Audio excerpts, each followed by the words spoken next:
This is the Untold Italy travel podcast, and you are listening to episode number 142.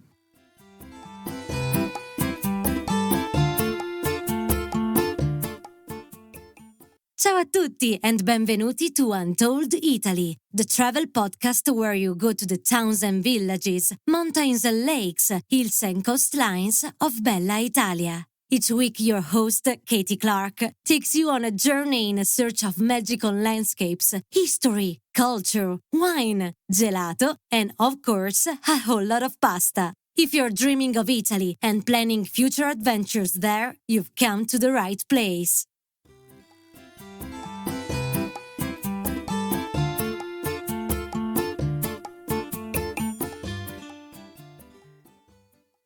Ciao, benvenuti. Hi, everyone.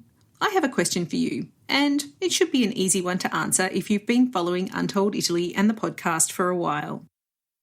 What are the tours and experiences that I love doing the most in Italy? And, if I'm honest, around the world? If you answered food tours, then you would be absolutely right. Food tours are my favourite because not only do you get to eat very, very well, you'll also try new things you may not have considered ordering on your own. But most importantly, food is a critical connection to the land, the seasons and culture of a country, and this is especially true in Italy, where people can argue over the required number of eggs in a biscotti recipe for decades. Joining us on the podcast today is Lauren Aloise, a dedicated foodie originally from the United States, who harnessed her passion for food and food culture while living in Spain. Here, Lauren co-founded Devour Tours, a city experiences company, one of the most popular and well-regarded food tour companies in Spain, which I can attest to after my own experiences in Madrid and Seville. The success of Devour Tours quickly spread beyond the Spanish borders to Italy and other destinations in Europe, where new tours were created to showcase the unique local food culture. Today, we're going to hear from Lauren about the differences in the dishes and food focus in Italy's major cities, and it's bound to be delicious. So, without further ado, let's welcome her onto the show. Benvenuta, Lauren. Welcome to the Untold Italy podcast. Hi, Katie. It's great to be here. Thanks for having me. Oh, I am so delighted that you joined us on the show today, Lauren. Our listeners know how much I love doing food tours, so I'm absolutely fangirling here and I want to learn so much from you. But before we get started chatting about the food tours and the food culture in Italy, would you mind introducing yourself to everyone and letting them know a little bit about you, your love of food and your connection to Europe and Italy? Sure. Yeah. So I'm Lauren Aloise. I'm originally from Massachusetts in the U.S., but I've been actually based in Spain for the past 13 years. And this is where I started Devour Tours, a walking food tour company that we've since expanded throughout Europe and, of course, throughout Italy. My connection to Italy actually goes back a lot deeper. I am a second-generation Italian-American on my father's side. So my grandparents were from Naples and Calabria. And so I grew up with a very kind of typical East Coast Italian-American identity. And it was only as I got to be older that I actually realized there is a big difference between this Italian-American identity and the actual Italian identities, because I'm sure, as we'll discuss, Italy is such a varied country when it comes to culture and food. And so that's kind of my connection to Italy, why I'm here in Europe. And yeah, my business is called Devour Tours, and we run food tours across Europe and now in the US as well. And I've done a few of them, let me tell you. It's very delicious. So Good. Yeah, of course. Now, there's such a deep connection between food and culture in Europe, and you really could argue that it doesn't go deeper than in Italy. And you can't really understand Italians if you don't appreciate their food and the produce and its connection to the seasons and rituals. How do you feel about Italian food now that you've got to know it better living in Europe? So I think, again, when I came to Europe as a teenager for the first time, and it was actually to Italy where one of my first trips to Europe was, and I was first surprised because it was like, well, where's the food that I've grown up with? I realized later trips that actually when I went to Naples, some of that food was actually represented in Naples. And then other things are purely Italian American, and we won't have to go into those right now. But I think that the first surprise for me as a young adult was just how different a country like Italy could be. A country the size of, I think, the state of California in the U.S. could be so varied from one region to another, and often it would be a town apart. You'd have people who hadn't heard of a preparation or a dessert from another town, or who would argue quite passionately about the use of one ingredient versus another. One was the right way, one was the wrong way.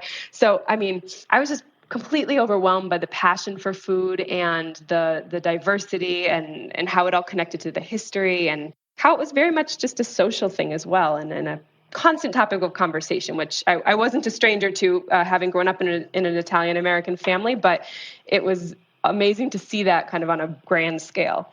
Yeah, it really is fascinating to watch the Italians. Like, I find it hilarious because they all say, we have the best olive oil everywhere you go. It's like, well, now I'm onto it, and I'm like, now what makes it the best? What is it? What actually is it that makes it so amazing? And then that goes on for a long time. I'll bet. Yeah, exactly. So when you develop food tours and it's mainly in the major cities because that's where people tend to gravitate to. Yeah. What can we expect on a food tour? How do you create them? So there's a lot of elements, which surprises some people because there are food tours, and there is a model maybe out there that is just about the food, and you eat 8 different things and they're all yummy, and that's great. But our tours at Devour Tours go a lot deeper. And I think the reason when we stumbled upon the word Devour to name the company many years ago, we loved that word because, of course, you think first and foremost about food, but you can also devour art, you can devour history. It's, the passion of just really getting deep into something. So for me, food was always a connector. It's something that is able to connect people socially, connect present day to something in history, to tell a story. And I think that our tours, while the food is, of course, an important ingredient, so to speak, we also have a really strong connection to the people who are providing the food. We want them to be involved in the experience as much as possible, to interact with our groups, especially in somewhere like Italy, where often there is a language barrier. And also the tourists that we have in our groups, they're very respectful, they're very curious, and they might not want to pester someone. So to have that guide be able to facilitate a conversation, to be able to allow that connection is really special. And then, of course, the narrative of the tour is always a story. It might be just the history of a neighborhood or the kind of food history of a big city like Madrid or Rome. But we always try to make connections and really connect the past and present, explain why the food is the way it is, and try things that have a story instead of just like a yummy taste. And I think that's what makes our tours unique, but also what a really good food tour provides. Yeah, absolutely. And I was recently on one of your tours in Rome, the street food tour, and I think what was really lovely about that was not only like you said, do you try the different foods and you go around to the different restaurants, but you're learning about the history of Rome as a city and how food is so important to the Romans and what connects the people of the city to their food, to their culture and to their history. And it's this symbiotic relationship between all of those things, which I think is very unique in Italy and in other parts of Europe as well, that makes it so very special. I think one of our favourite activities on there was making pizza. Oh yeah, especially with kids, that's a favorite. Yeah, that was definitely one of their favorites. But I think what was really nice about that is we met the pizzaiola. He was showing people how to roll out the dough and make it so that people could take that skill back home as well, which was really lovely too. And I thought that was a really nice touch. Yeah, I think anything hands-on and those little moments to connect and to learn something. And like you said, to take it home with you, because I think the more information or skills or even like a recipe or a curiosity for a new food that you've never tried, anything like that you can give to someone to bring back to to their country or their city. I think that's a really nice thing to do. And it allows also for them to share those experiences with their friends who may travel, and maybe they won't take our food tour, but instead of going to some tourist trap or, eating a food in Rome that really is better if you were traveling to Florence, you're able to have that knowledge that is really hard to get from just the guidebooks these days. Yeah, and that's a really good point, Lauren, because I think one of the things that we love about Italy is its diversity, and especially first-time visitors go there, they're sort of looking for the carbonara, they're looking for, the bistecca alla fiorentina, they're looking for certain dishes of pizza that they're familiar with from home, but the amazing thing about Italy is it's so diverse, and, the most important thing is to seek out the dishes that come from the specific areas because that's what they specialise in. And so, what differences can we see in the food cultures of Italy's iconic cities? I think it's a very different food culture, and it's something that's so ingrained in Italian history to really just eat regionally, eat what grows in your area, to make things from those ingredients. So, if we start with Florence, of course, you have more of almost like a simple food culture at face value, and you have these amazing olive oils, this hearty bread. Of course, you have the Florentine steak, but it's really a place where you want to taste some of those raw ingredients as well. And I think that's what a food tour often can facilitate. That can be really also hard to get on your own because, nowadays you have places that do olive oil tastings and stuff like that. But otherwise, you might go on a trip and you may only eat in restaurants if you're not staying at an apartment or something like that. And you miss out on those opportunities to just try a chunk of cheese or a few different varieties of olive oil. And so that's something that we try to do on our Florence tour. And then you have, of course, Venice, which actually, I'll be honest, I've never been to Venice, and I'm actually going this fall, which I'm really excited about. And Denise, who is your guide and who's our product manager in Italy, she's going to show me around Venice, and I'm really excited to do our tours there. And I've heard so much about Venice's food history, the incredible seafood, and the fact that it was so obviously involved in the spice trade, and just the fact that the dishes there are so different, and the history of those dishes is so different than the rest of the country. And then Rome was actually, like I said, when I was a teenager, a huge surprise for me, because when I went to Rome, I was expecting a lot of the kind of Naples style food that I'd grown up with, manicotti and other things that I'd had in my Italian American household, the sfogliatelle. And instead, I'm seeing like these heavy carbonaras and the guanciale used in all of these dishes. And I'd never seen those on a menu where I grew up. I'd never even seen, I have to be honest, I'd never seen carbonara on a menu except for in like I don't know that I'd actually ever been to an Olive Garden, but on those kind of restaurants that have maybe those dishes, but very different interpretation. So it was a complete surprise. And the stews and the offal, which while I'm not a huge fan of most of those dishes, I think the history and the bars that you'll see the people eating them for lunch and just really enjoying a big plate of tripe or something. It's so interesting. So yeah, Italy continues to surprise me with every trip to cities that I've been to new regions, and of course the countryside, with just the variety and the dishes that aren't famous, basically, which you can just find so many of them.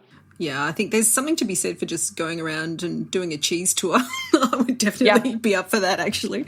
I was just writing today about a buffalo mozzarella that I saw being made in Puglia, and they stuffed it with pistachios at the end and then just handed us a ball of it. Oh, my gosh. It was so amazing. But, yeah, I think for me as well, just the contrast between those cities that you described really well, and I can't wait for you to go to Venice because you're going with Denise. Oh my goodness, that's going to be amazing. I know. She's a very amazing tour guide for all our listeners, and she's also she used to be a chef too, so she's got it all. And so yeah, so going around Venice, you obviously try all the cicchetti, which are the little bites, which, there's a bit of a controversy around that. Some people like to say they're Italian tapas, but I don't think that would go down very well in Venice. They've got their own way of doing things. And but that is a great place to do a food tour because it really lends itself to small bites and moving around the city and in and out of tiny alleyways. And I just think, it's amazing. Yeah, and something like that, it's like we're not just looking to taste 8 amazing cicchetti. It's like that experience of doing this crawl through these different places and tasting and standing and eating and drinking. It's just something that it's so unique. And I think that's what builds the memory that our guests go home with and take with them and makes them remember the trip forever, instead of just like, oh yeah, that was a really yummy thing I ate there. It's an experience. It's something that it's way beyond the food. Yeah, for sure. So when we were in Rome a couple of months ago, and I was with Denise going around, well, this was very surprising because I went through a secret tunnel that I didn't even know existed in an area where I always stay where I'm in Rome. And so my little mind was blown. I was like, where are we going now, Denise? This is so exciting. And the other really amazing thing was because, you kind of get into a rhythm being a tourist, and I love or a traveller, whatever you want to describe yourself. But I think sometimes you get into a bit of a rut, and it's good to disrupt your mode of doing things. And what was really great about Denise is she took us to this gelato shop. And from the outside, it was one that I would never go into because it had this big, colourful ice cream cone out the front, and it just looked like a tourist trap, basically. And we went inside, and let me tell you, I've walked past this gelato shop a lot. It was so good. And I was, I need to just, recalibrate, because sometimes the fancy places like the Fata Morgana, which is amazing, they do amazing gelato, but sometimes these little family run places are just as good. Yeah. I had a lemon with chili gelato. Oh, that sounds amazing. It was really, really, really good.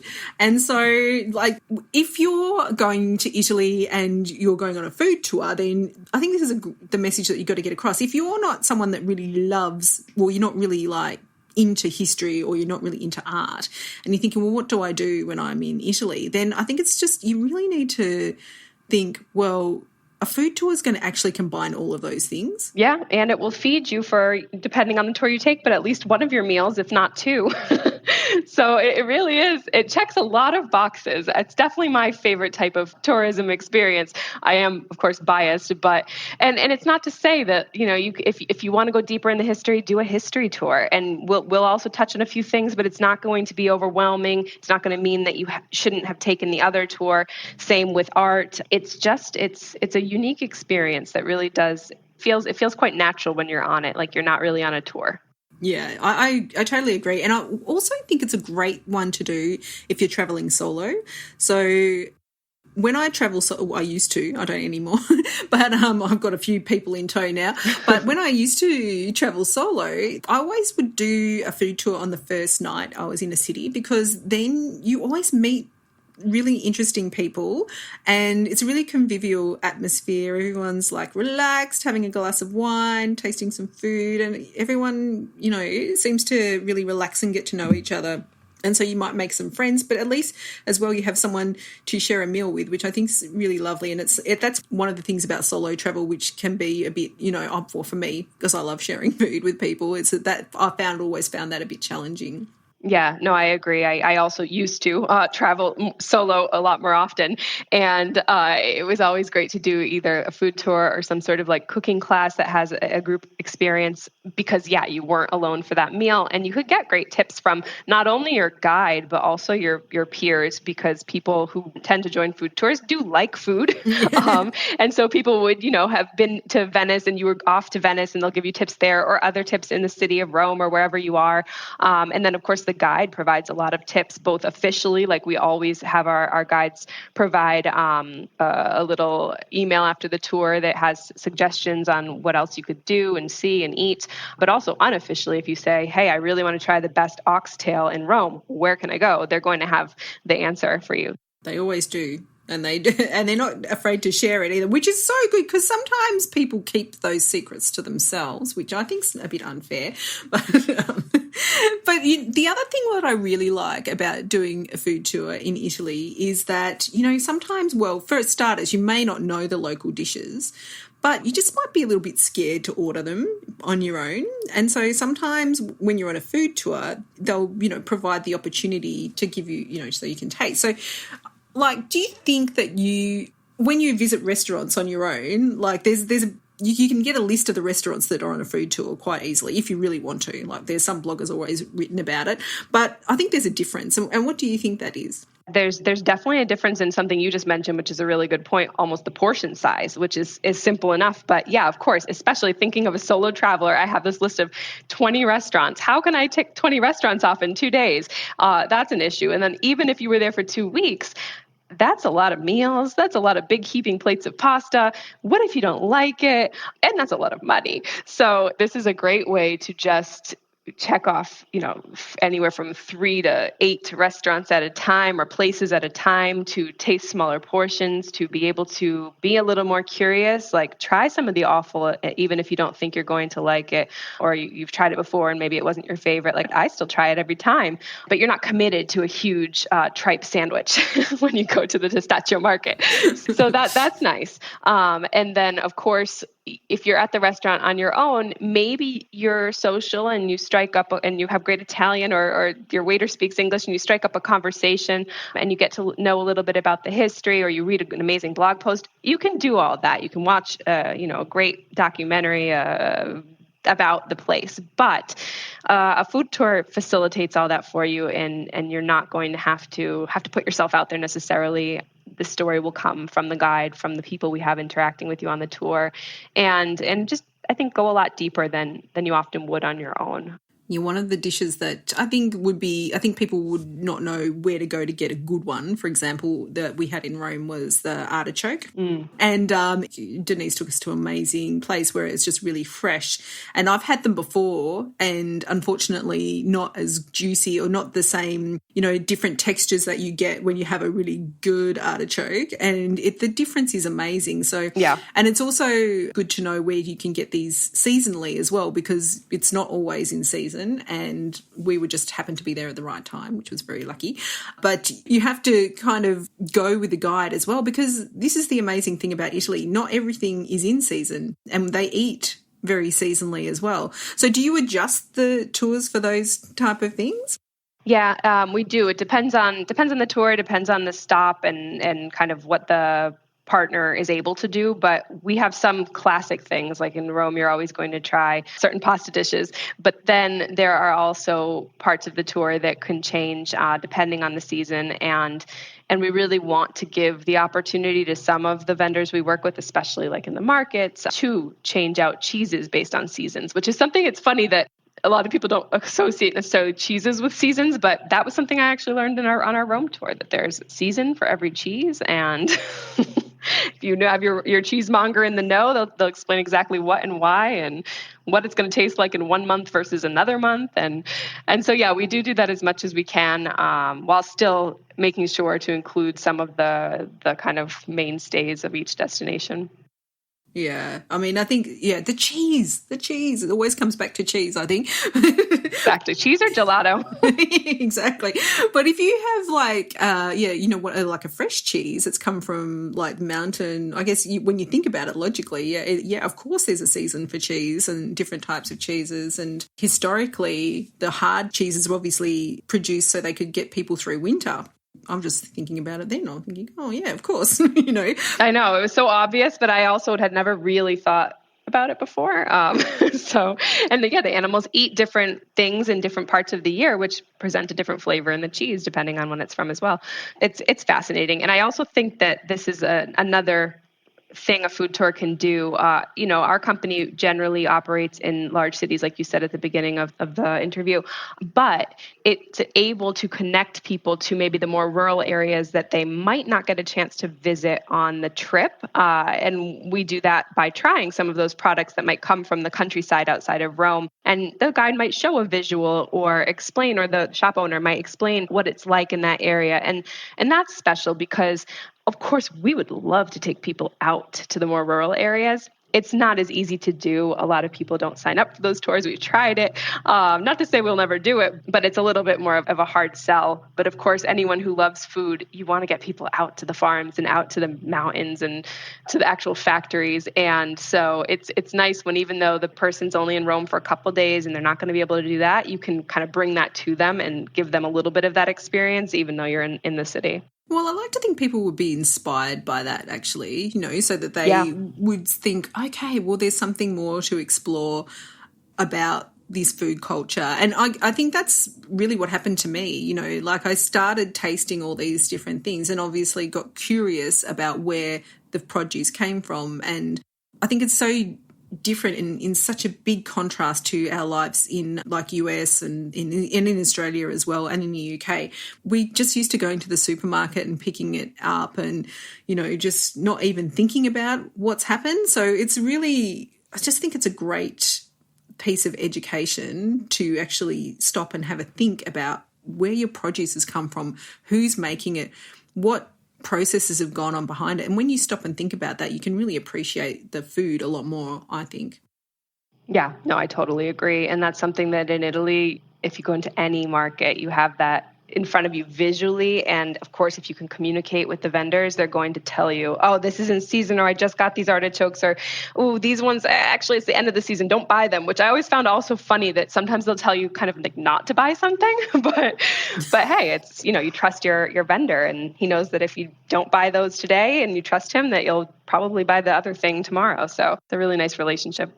I think that market relationship is amazing. Actually, we have some great markets here where I am in Melbourne. But, yeah, even there where we stopped in Modena, actually, which, would be a great place for a food tour, in my opinion, if more people went there, because it's like the foodie capital, really, of Italy. And we met a guy at the market and he was selling cherries, and they have a lot of cherry orchards around. And he said, no, don't get those ones because they're sour, because obviously they're used for cooking, whereas the cherries that we were after for my daughter were actually a lot sweeter. But it turns out she does actually like sour cherries anyway. But yeah, no, it's a relationship, I think. And it's something that you'll never get that experience at a supermarket. Everyone kind of probably needs to stop at a supermarket every now and then, but it's just such an amazing experience to be able to shop at the local markets in Italy. Yeah, and I think some of the confidence that I've built up in the markets has actually come from seeing that interaction when I've been on the tour. So you can see how the exchange works, because it's a little bit different than what you might expect. So obviously in Italy you do not touch the produce. Even our favourite, some of our favourite TV stars, I've forgotten his name now. Oh, Stanley Tucci, right? Stanley Tucci, that's it. Stanley Tucci is going around and, he touches the produce. No, Stanley. He gets told off. Oh, bad idea. Exactly. Well, now I could build a case for doing a food tour in each of the cities, because as we've just discussed, there's different foods to try in every single city. And in fact, I have done a food tour in each of those cities. And I can't actually choose just one, but I'm actually going to ask you to choose one. Lauren, which is your favourite? Well, I think I have to just go with the first tour that we developed in Italy. And also it happens to be the first place that I traveled in Italy as a teenager. And that is Rome, one of our Rome tours. And it would be our Testaccio tour, because it's just really comprehensive. It visits a local market. It goes to some of these places that are so off the beaten path and family run that you just wouldn't stumble into on your own. Like you were talking about the gelato type of place that, you'd go to the ones that were a little more famous or a little more polished. And I just love that about it. And I think the Roman cuisine is really something that surprised me when I first came to Italy. I wasn't expecting it. It started my lifelong fascination with the regional cuisine of different parts of Italy and Europe in general. And it really is just a place where you finish that tour and you're full. It's not like a terrible full, but you're full. You feel like you ate hearty, homemade, kind of comfort food. And I just love it. I mean, I do love all of our tours, I have to say, but I guess I would say the Testaccio tour. Yeah. Everyone goes to Trastevere, and I'm telling everyone, Testaccio is where it's at, because it's, like you said, it's a local neighbourhood. They've got a very cool market there, and it's actually been the food bowl of Rome for a very long time, thanks to its position on the river. And Romans used to bring the food from all around the empire through in these amphorae. Yeah, and that's incredible too, just the history of it, and seeing the hill and the amphorae that are so old, and it's almost like incomprehensible, but it's a fantastic area. Definitely for foodies, you have to go to Testaccio while in Rome. One of my colleagues, Olivia, she actually moved there when she went to Rome. She made a beeline for Testaccio. I'm moving to Testaccio. And I was like, Good idea. Yeah, it's a really amazing area. And so if people have been to Trastevere, which is a great place as well, like it's a really vibrant nightlife area and there's a lot going on. But if you want to take it to another level, you need to spread your wings and go to Testaccio, because it's one of those places that it just gets under your skin a little bit, I think. Yeah, we do Testaccio during the day, and we're able to go to the market and kind of see it during the day, which is also a time where a lot of people are at work. So it's not necessarily bustling with people and local people, but it's when people are doing their shopping and eating at the lunch restaurants. And it's really cool. And then one of our Trastevere tours is the evening gourmet food and wine experience. And then, you're also living kind of the evening in Trastevere, which is interesting in and of itself. You see all the people going to all the restaurants and the lights, and it's so romantic. And I mean, it's amazing as well, but it's different. Yeah, I think it's really interesting the way that you've done that, actually. It makes the most of both those areas. And it really speaks to the fact that I think it's Denise, again, is local there and really knows those areas really well. Because I think, when you're looking for a food tour, look for those differences, because you want to tease out what the local culture is and how you're going to interact with it. I think that's the most important thing, because I think food tours are now becoming very, very popular and there's a lot of them on the market. So it's good to just like have a look at where they're going and maybe look for something different. And the other thing is, if you're interested in a certain type of food, like street food is really a good example, I think. People like these munchy bites. I've got these great photos of my kids with their cheese oozing out of their mouths with the soupli. Yum. Yeah, it was so good. Like, it's a totally different experience than, maybe a more elegant dining in Florence, for example. Yeah. Oh, goodness. I think I need to go on another food tour. Me too. Oh, my goodness.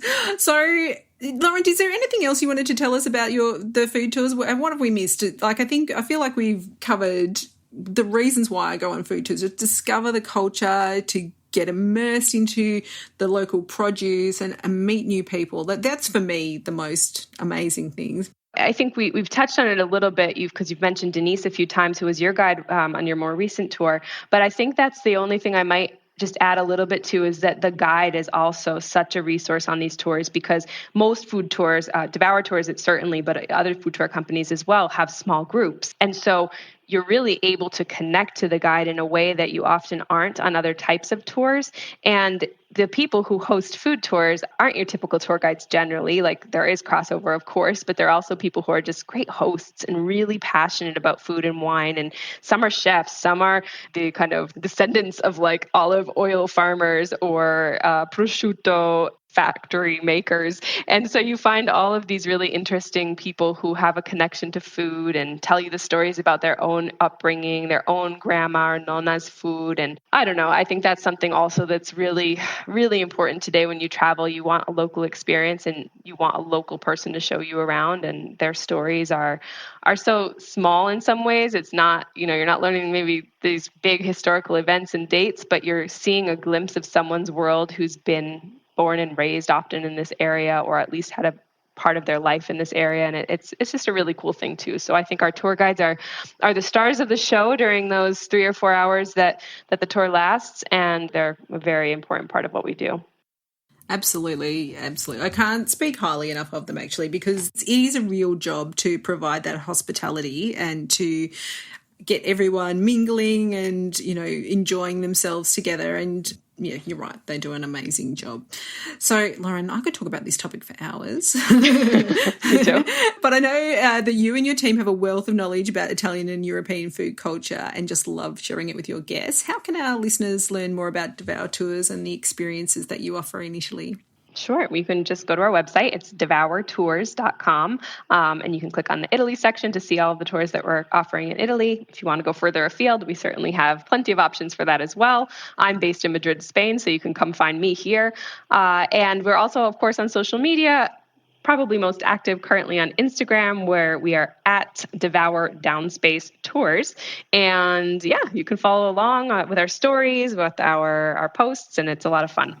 Yeah, it is. But if you're hungry, it might not be the best idea. So After your snack. Yeah, have your snack first and then go scrolling through the thing. It's really amazing. Grazie, Lauren. I'm going to be dreaming of cicchetti and pizza and gelato for days now. And so thank you so much for joining us on Untold Italy today. No, thank you. Hopefully you'll be back soon for plenty more. Oh, don't worry. I will. Grazie mille. Thank you. Grazie. Food tours are truly my favourite way to explore a city. I've lost count of the food tours I've done in Rome and I've enjoyed them all. Each time I learn something new and interesting about the eternal city and its food culture that has me craving more. And I don't mind saying that most of my favourite restaurants have been discovered this way. I think the best time to do a food tour is when you arrive at your destination. You then get the lay of the land, understand what dishes to order, and you should come away with some amazing eating tips from your guide. And yes, I can make an argument for doing a food tour in every Italian city that I visit. You do learn how to pace yourself after a few. There are a lot of food companies out there, but what I love about Devour Tours is that they have tailored each of their experiences to the location and its food and wine culture. Take a look at the itineraries and decide which tour is right for you. We really enjoyed the hands-on pizza making experience on the Rome Street Food Tour, but I can also recommend visiting Testaccio in Rome and the Rialto Market in Venice to truly understand how produce is linked to the dishes you'll see in restaurants around town. Of course, we'll put direct links to the tours mentioned and all the Devour Tours social media accounts into our show notes. You'll find them at untolditaly.com/142 for episode 142. Grazie mille. Thanks for your ongoing support of Untold Italy. I hope you enjoyed today's show. If you did, we would love it if you shared it with your Italy-loving friends and family. And for those of you who have already done this, thank you so much. Untold Italy is now in the top 10 travel podcasts in the United States, Canada and Australia, which is so exciting. And it's all thanks to you. Grazie mille. Thank you. That's all for today. Next week, we're heading back to one of the truly unsung regions of Italy, Abruzzo. But until then, it's ciao for now. The Untold Italy podcast is an independent production. Podcast editing, audio production and website development by Mark Hatter, production assistance and content writing by the other Katie Clark. Yes, there are two of us. For more information about Untold Italy, please visit untolditaly.com.